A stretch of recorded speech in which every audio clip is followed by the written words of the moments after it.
Oh man. Okay. I guess we are live. Let's see here if this is working. Make sure the audio is working. But yeah, we're going to be talking about the stair step method. This is a way for the everyday person to get into real estate and find leverage and build wealth over time if you know how to use the formula, know how to use some of the basic lending tools that are available out there. So we're going to just do a couple quick checks, make sure the audio is working properly. So bear with me here. Bear with me.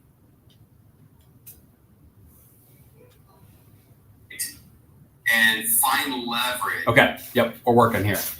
Okay. So what is the stair step method? So if you look at the thumbnail that's on YouTube, I've got a self-published book that I wrote called How Literally Anyone Can Become a Millionaire.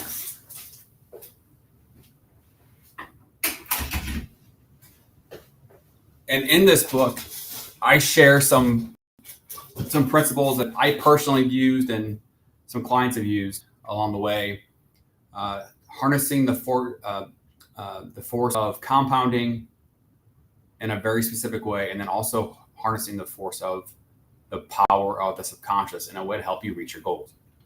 So real estate, obviously, there's risk involved. It's, way easier than it sounds, but I built my portfolio of real estate from the ground up, buying one primary residence at a time. So my first house that I bought was in 2009. It was a condo.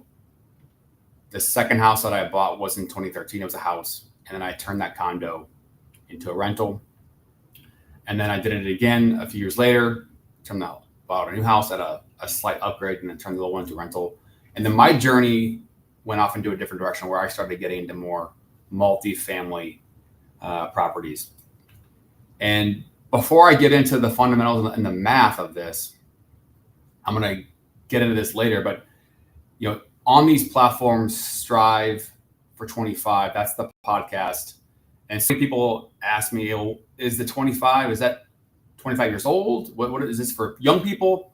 And it can be for young people, sure, it can, but it's really for anybody. But 25 stands for increase income, save 25%, and have options to invest. And so when I look back on my journey and being in sales, the more that I work, the better that I am at my job, the more efficient I am, the more money that I can make. And the more money that I can make, then I can do more things with. And for me, I wanted to be able to have another lane that was building and growing, that somehow, some way in the future, I could take the gas off the pedal. Because, working in a 9-to-5 job, that just, that's not my personality. I don't want to rely on that. And not to go on a personal tangent, but ADHD, sitting at a computer all day, is not not the best environment for me. However, working in this job, I'm at a computer all day, and there's obviously other things that are involved, like networking and events and things like that, etc. But for me, my mission was to be able to have a lane that was building, to be able to get out of the 9-to-5, to not have to rely on a job. Because in sales, especially, you work extra hours, you're going, and at some point you want to have the ability to let off the gas pedal. So that was part of my mission. My goal was to be able to work extra, work hard, work more hours, so that I can build something and take back more time in the future. And so on the platforms, including Strive for 25, we're talking about increased income. What are people doing today to be able to generate more income? And there's this whole, creator economy that's out there where people are generating income online, whether it be Amazon dropshipping, coaching, selling copywriting services, selling video editing services, coaching people how to grow your brand on Twitter, on TikTok. There's a million different ways that people are generating income. And so as I built these platforms and went down the rabbit hole and interviewing people on the podcast that are doing interesting things, I started seeing more of what was going on in terms of people doing things creatively to be able to generate more income, build businesses on the side, et cetera. And so as the last 4 years have come along, inflation's come up, the cost of living has risen, people are struggling to be able to get ahead. There was a stat that came out in 2023 that over 50% of Americans don't have $1,000 saved. It's a massive number. So, well, what can we do to help some of the people that want to get ahead, that want to be able to save more money? Well, part of this the goal of the platforms is to be able to talk about and share stories of people that are, using their skills to generate more income. And if you look at the podcast Strive for 25, you'll see, we're in the middle of a mini series called 100 Stories of Increasing Income, and I think we've gotten 9 or 10 episodes out so far. We're on a little bit of a break. The last one that was published, I believe, is actually now I'm blanking on who it is. But we've had Parker Biederer. He scaled an Amazon store. I think in 9-10 months was able to quit his job. Just massive success. Aaron Amin, who has been on the show before. He's a real estate guy, has his own coaching platform.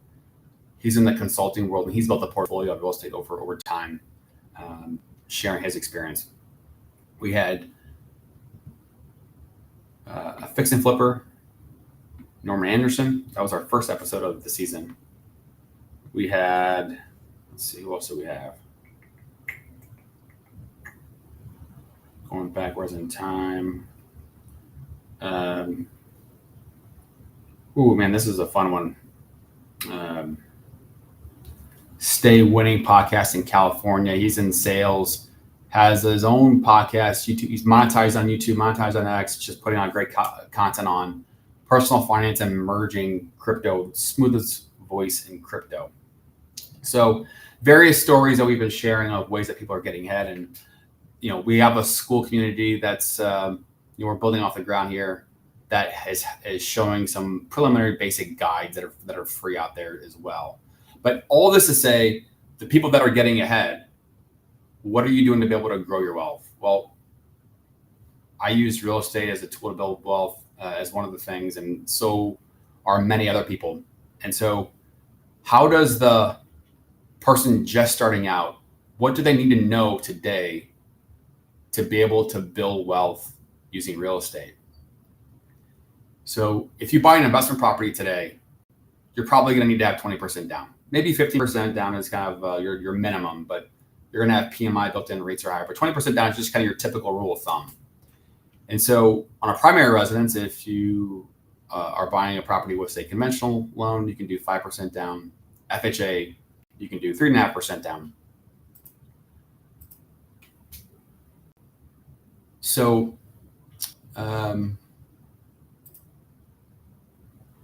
look at the chat here. What's up, financial firefighter Marco Shiro? What's going on? Okay, Miss Donnie, I don't think I recognize you, but let us know where you're from. So building a portfolio of real estate, one primary residence at a time. I give this example a lot in terms of the power of compounding. So let's say you've got $10,000 and you want to invest it and you put it in the stock market and get a 10% return. Cool. How much is that return going to be in the first year? Well, $10,000 times 0.1 is $1,000 a return. Cool. Great. What if you decided to use that $10,000 to purchase a property? Let's say a primary residence. You buy a property for $300,000. You put 3% down as a first-time buyer. And then let's say that the house appreciates 3% in the first year.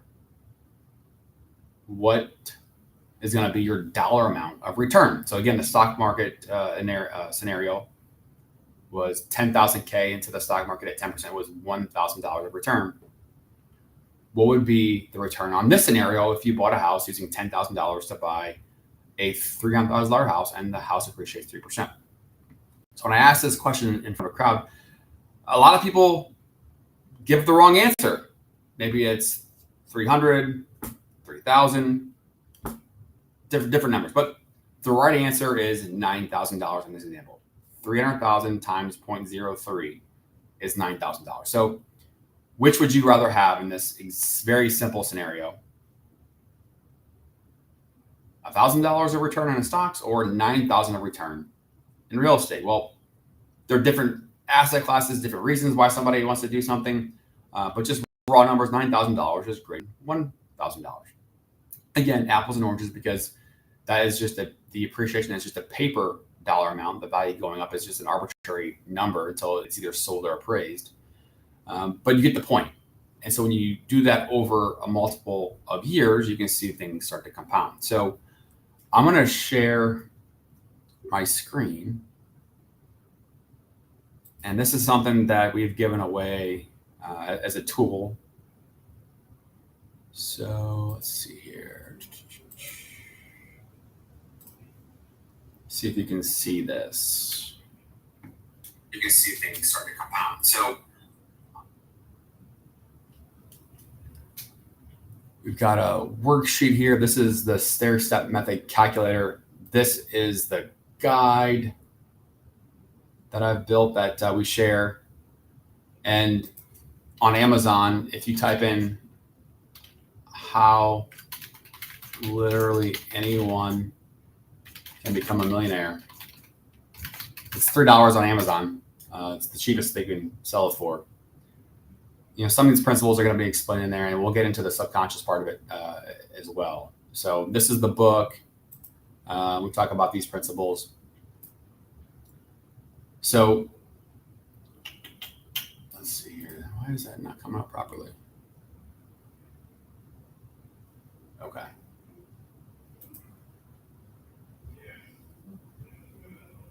So back to the numbers, okay? You can see here, let's say you buy the first property for $150K, and we do a conventional loan. In this example, put 5% down. This is an old spreadsheet. Now, as I was looking at this, I realized that these formulas somehow got corrupted. So if I make any changes, these cells are not going to populate correctly. So that's okay. But the numbers are still going to should be accurate based on this initial scenario. And this is going to mirror what's in the book. So we had somebody, and this is based off of a couple different clients that had done this. So these are generalized numbers. But this person bought 4 properties in 8 years. So 150K, 250K 2 years later, 350K, and 450K. So in the book, and one of the people this is based off of came to me with like a 550 credit score, didn't have a lot of savings, and had read Rich Dad Poor Dad. And this is going back just 9 years now. And just decided, hey, I want to get into real estate. I want to be able to build a portfolio. That's what I want to do. And at the time, they were making like $40,000 a year. And we started digging into the profile, no savings, credit scores 550, some credit card balances that were maxed out. And we looked at through the budget, and there was just not much to cut. And as we were talking through different ideas and scenarios, it just really came down to, hey, you know what? You might have to go figure out a way to increase income to be able to make a dent and paying down these credit cards and go save more money. And this person, they went and they got a second job on the weekends, and they started stockpiling cash. They literally put the extra income directly into a different account and just didn't touch it. Lived off of the main account, lived off the main income, and just took the other income and just kept building that savings, didn't touch it. So soon enough, over 5-6 months, they started paying down their cards. They saved up the money, more money. Their scores went up, and they were, getting ready to put a plan together to buy their first house. So they bought the first house for around $150K. And as you can see here, $7,500 for the down payment. And in the first year, this is assuming 4% equity. 4% appreciation per year.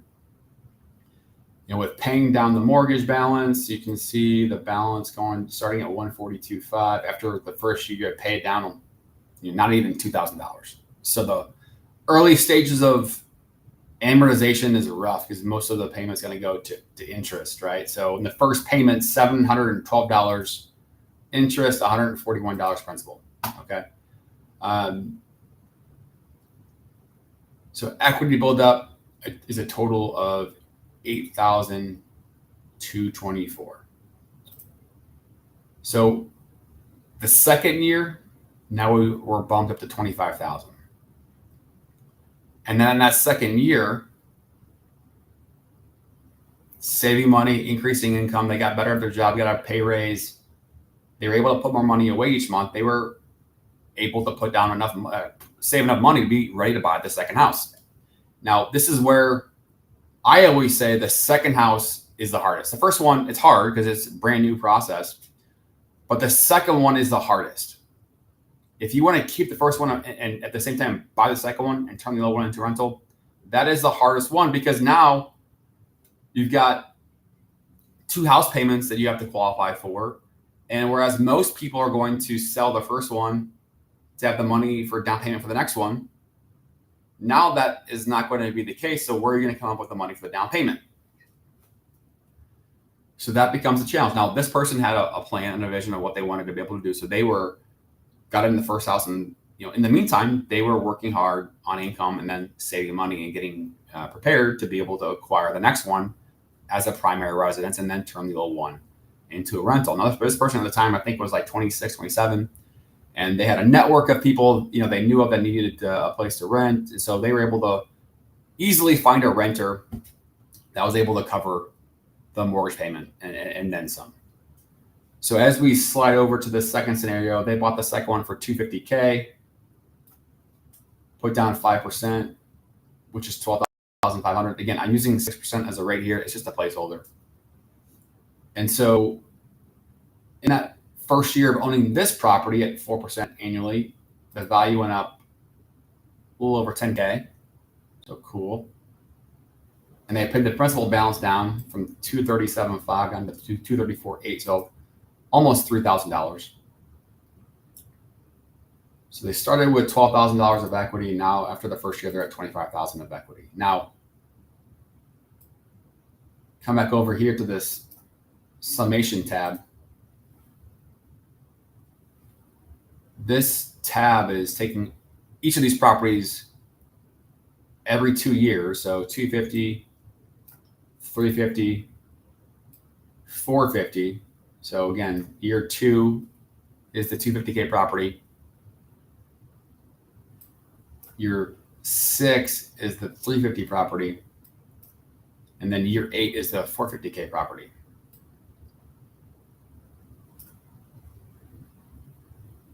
So you come back over here. This is going to tabulate all this. After 10 years of this process, that person would have $504,000 of equity built up. And then year 20, $1.6 million of equity built up. And you can see the process, you can see the compounding. And if you take the dollar amounts of these down payments, again, this is simplicity, right? There's no closing costs built into this, which is extra money out of pocket. Dealing with renters, there's going to be expenses and upkeep of a house, but we're just going to assume that the rents cover the mortgage payment and you break even on cash flow, right? Then there's the 4 pillars of real estate. You're going to have cash flow, home appreciation, pay down of mortgage or amortization. So having a renter pay down your mortgage essentially. And then tax benefits like depreciation as an example. So this one really is focused on just 2, which is amortization and appreciation. So after 30 years, this is assuming you're at about $3.2 million of equity buildup. So cool. Okay. So again, this is just a model, simple numbers.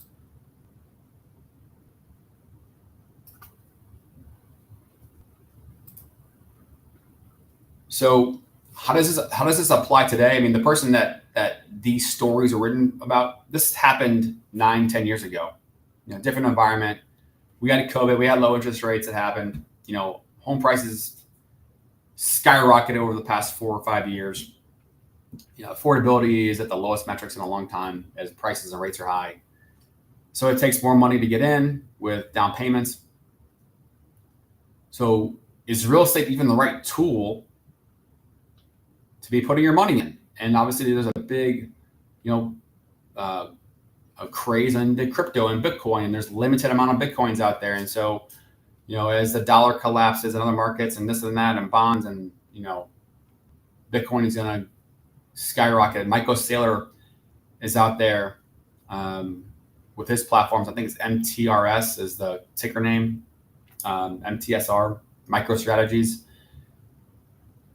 They're buying Bitcoin strategically through issuing debt. And he is a big proponent of Bitcoin, crypto. And his projections are, I think, like $10 million in 2040 or something like that. So again, I'm not here to make predictions or here to make any type of suggestions about investments. This is just data, right? This is just examples. So if I take these down payment numbers, 7,500, 12,500, oops. Let's see if we got a calculator here. 7,500 plus 12,500 plus 17,500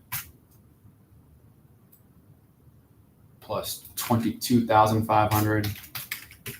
We have down payment money put in of $60,000. Let's just say that 4 properties, $15K each on closing costs.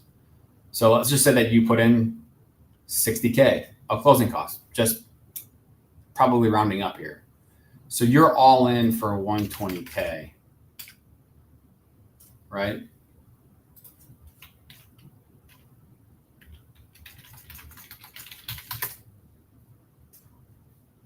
Exponent calculator. This is where it's hard, right? This spreadsheet is set up to calculate the equity buildup over multiple entry points. So 7,500 and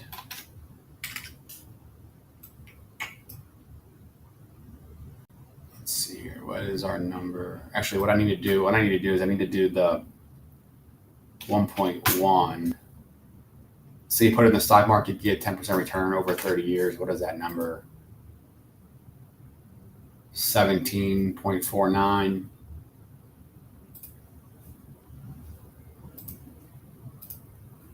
So 7,500 times 17.49. So if you put that in the stock market over 30 years, $131,000. Okay. Now, if I do this for 28 years, 14.42.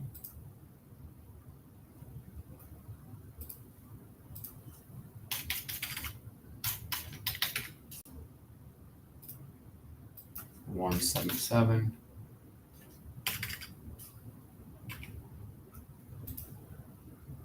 Now 26 years for the next dollar amount, it's 11.9. So this 17.5 number, I'm going to times that by 11.98. And again, this is the dollar amounts. Let's just say that we put this in the stock market. Alternatively, what would that return be? 209.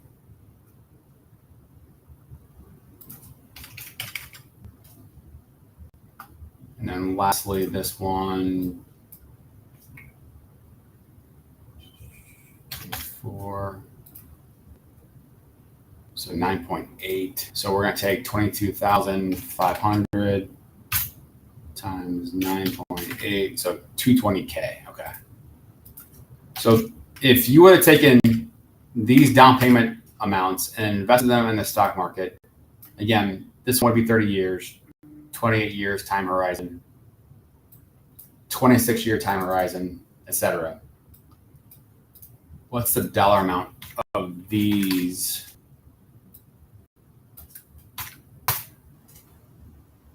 Did I do that right?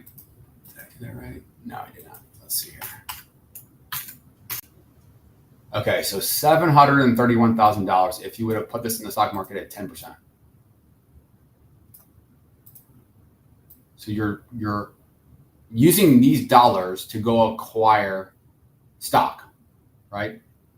You put $100 in, you get $100 worth of stock. Whereas when you're acquiring real estate,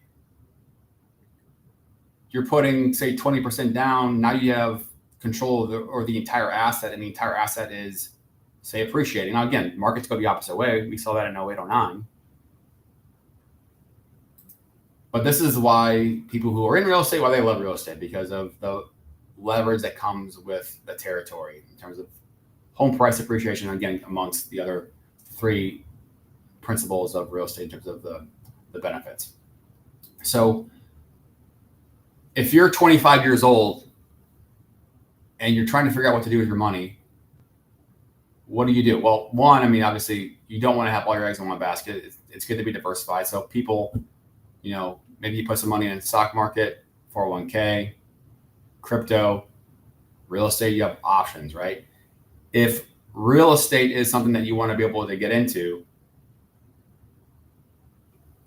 the Stair Step Method is a blueprint that you can use to get into real estate strategically, scale in, buy as a primary residence, turn the old wood into rental. It's the most efficient way to get in terms of dollars in versus having to put 20% down on an investment property. So if you're out there listening, if you have any questions, let us know. Now, these same principles apply. I was just talking to a client earlier today, and they're looking to purchase a rental property in a lower cost area than where they live right now. And we were looking at 180K, 200K, 220K. And these same principles apply. 20% down. We can do the same kind of math of what the equity buildup is over time. I wish I had these worksheets working properly because I could show that numbers, but they're not. So now kind of going back to the income part. And, in the book, we talk about, harnessing the power of the subconscious, because if you have a day job, you work all day, get done with work, you're exhausted. The last thing you want to do is think about a side hustle or a side business or whatever you can do to invest in yourself to increase income. So what are people doing to be able to bypass that, to figure out that challenge? Well, this is one of the examples that we talk about on the platform, and this is also in the book called Power of Consistency by Alden Long, where he talks about, hey, have you ever gone through a long day, you drive home from work, and you never think about the directions, and the next thing you know, you arrive at home. So you're on the phone, maybe you go through the drive-through, Taco Bell, whatever it is, and you're on the way home, never thinking about the directions, and over 20 minutes, all of a sudden you arrive home and never think about it. Well, if that was your first time going to a certain destination, are you going to be able to do that off of memory like that? No, you're going to have to look at the directions, right? And think about the turns and whatnot. Now, if you've done that drive however many times, that roadmap, those directions are imprinted in your subconscious brain, and you can do it on autopilot and let your conscious brain work on other things. And so that's one of the principles that so many people that are successful tap into, is you program a certain destination into your subconscious intentionally. Maybe it's something for your business, maybe it's something for your friendships or family, health, whatever the challenge or the goal is, you put that destination, that goal, and maybe a few action items to get there every single day. Review that every single day, program it into your subconscious brain, and over time you start to your frequency, your habits, all these things start to kind of come into play that allow you to reach that destination. Do the little things it takes every single day take the thought process out of it and let your subconscious brain take over and help you reach that goal. And so if you wrote down, I want to buy the next property, buy a rental property, if I want to get in better shape, whatever your destination is, and a couple action items, I'm going to research how to be a computer engineer to generate extra income. I'm going to research how to do Facebook ads and review that every single day. Sooner or later, you're going to start to do the work and the actions it takes to be able to build the skills to generate the extra income. And if you can increase income, save the extra money, then you start to fall forward instead of fall behind. So some of these principles, again, they're all basic things, just pulling them together into one package, talking about real estate, harnessing the power of the subconscious brain to help you reach your goals. So if you have any thoughts or questions, let us know in the comments. And again, creative strategies on this channel. If you look at the history of the lives, we're coming on every Tuesday, every other Saturday, talking about creative real estate strategies and investing, bringing in different people in different parts of the country, sharing their tips and experience. Chris Ionati in Nashville, Tennessee, one person talking about tall and skinny. He's talking about sub 2 and creative ways to structure a deal. We had Marco Shearer on. He is the financial firefighter. Find him on YouTube. He's a firefighter in Hawaii, and he's got a portfolio built up in Pittsburgh, Pennsylvania. We had Teresa Torres come on. She is kind of this seller financing sub 2 type of expert and creative deal structure. She's in Northeast Florida area. Who else do we have on here? We had Aaron Amin on. If I'm missing anybody, I do apologize. But yeah, bring on experts, talk about strategy. So if you have any questions on anything, let us know. If you have any tips or advice or want to come on, let us know. So we're gonna wrap this one up pretty quick. See if we have any comments anywhere on any of the other channels. Let's see here, checking out Twitter. What's going on Twitter? The live chat. Okay. What about Instagram? I just figured out how to do the Instagram just today. So I don't even know if it's working. I don't think it's working. Damn.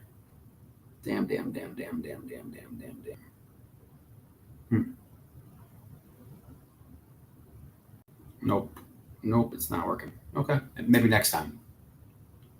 All right, y'all. Go make some more money, save some more money, and have options to invest.